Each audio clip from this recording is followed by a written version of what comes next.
High. Hi. Thank you so very much. তুমি সেদিন বাবাকে কথাগুলো বলার পর বাবা ছুটি নিয়েছিল। বাবা ছুটি নেওয়ার পর আমার সাথে ঘুরতে বেরিয়েছে, আমাকে সময়ও দিয়েছে। বাবা এটাও বলেছে নিজের লাইফ পার্টনার নিজে খুঁজে নাও। বাট কিভাবে চুজ করবো, আসলে কাকে চুজ করব? আমাকে একটু হেল্প করো না প্লিজ। বলো না, তুমি তো সব প্রবলেমের সলিউশন। তোমার বয়স যতটা বেড়েছে বুদ্ধি ততটা বাড়েনি। তোমার পা এখনো মাটিতে নেই। তুমি ইনোসেন্ট, ইমোশনে ভেসে বেড়াচ্ছ। একটু শান্ত হও, ঠান্ডা মাথায় ভাবো, তারপর ডিসিশন নাও। কারণ ডিসিশন নিয়ে নেবার পর ভাবার কোনো অপশন থাকে না। চল।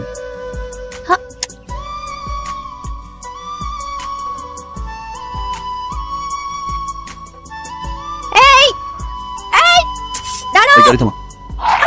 দাঁড়াও না। নতুন কোনো প্রবলেম? আমি আমার পার্টনার খুঁজে পেয়েছি। আমি ব্যাপারে অনেক ভেবেছি। আচ্ছা, আমি খুব শান্তভাবে ভেবেছি, একদম মাটিতে পা রেখে। দেখো দেখো আমার পা মাটিতে। বুঝলাম। তা কে সে? তুমি। পাগল হয়ে গেছো নাকি? তোমার প্রেমে।